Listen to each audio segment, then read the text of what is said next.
They threw scraps at her like she was a dog. Cold crusts, food wrappers, half-chewed rations. And when she didn't take them, they laughed harder. Dozens of humans in the Union's outer ring labor camp, all too tired from the mining shifts to care about dignity, let alone kindness. She sat curled against the metal fence, arms around her thin knees, violet eyes wide but hollow. Her skin, a soft moon-blue hue, shimmered faintly under the dusty lights. She was called Rin, though no one had asked her name. She wasn't a prisoner. Not officially. But neither was she free. She'd arrived a month ago, part of a diplomatic outreach from her people, the Ilari. Small, empathic, quiet. She had come to study human infrastructure and trade. Then the sabotage happened. Someone bombed the hydrofiltration grid, and the humans needed a scapegoat. Rin wasn't arrested, just reassigned, for her own safety, to the edges of the colony. She was given no translator, no room, no guidance. She tried to speak once, but her voice was soft, her words unfamiliar. They didn't listen, and so she sat, day after day, watching them eat, watching them throw their scraps, and slowly starving, until someone noticed. Mason Briggs wasn't a hero, just another man doing his time on the mining crew. 34, tired of war, tired of politics, and tired of the endless cycle of being useful only when something needed fixing. But that evening, after a 14-hour shift, something stopped him. He saw her, not just her shape, her face, and how empty it looked. Not angry, not crying, just quiet. Too quiet for someone still alive. The cafeteria was loud. Metal trays, ration paste, dry bread, occasional laughter. Mason grabbed his tray and sat alone, like he usually did. He'd learned not to bother with people out here. Too many grudges. Too little grace. But today, he couldn't get that face out of his head. He looked down at his food, thick nutrient paste and cold soy fries. He stood up, walked to the back gate, and stopped in front of her. Rin flinched, expecting another piece of trash. Instead, he crouched and whispered, "You can eat with me." She didn't move at first, didn't believe it. But when he set the tray down in front of her and pushed it gently toward her knees, her fingers moved on instinct. She took a small bite, then another. Tears welled in her eyes, and she tried to hide them. Mason sat across from her, saying nothing, just sipping water. That was the beginning.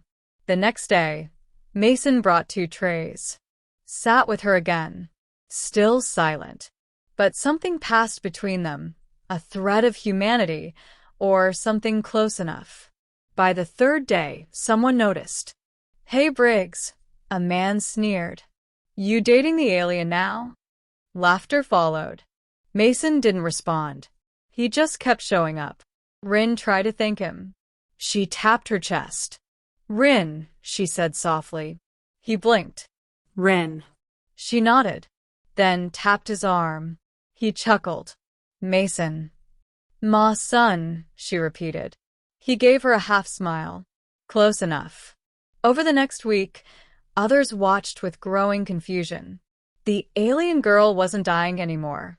She was eating, breathing easier, even standing. And Mason? He didn't stop. Brought extra bread. Made a space for her. Some mocked. Some stared. But one man, older, named Jace, sat down near them one day. Didn't say a word. Just passed her a boiled egg from his tray. She bowed her head, and Mason smiled. But not everyone liked it. Supervisor Kellis was a brute of a man, thick arms, dead eyes, and too much authority. He cornered Mason outside the compactor bay. "You feeding the alien because you think she's cute or because you think she's useful?" Mason kept his tone even. "Because she's hungry. She doesn't work. She doesn't belong. She's not one of us." She didn't bomb the station. Kellis leaned in. You don't know that. I know it wasn't her.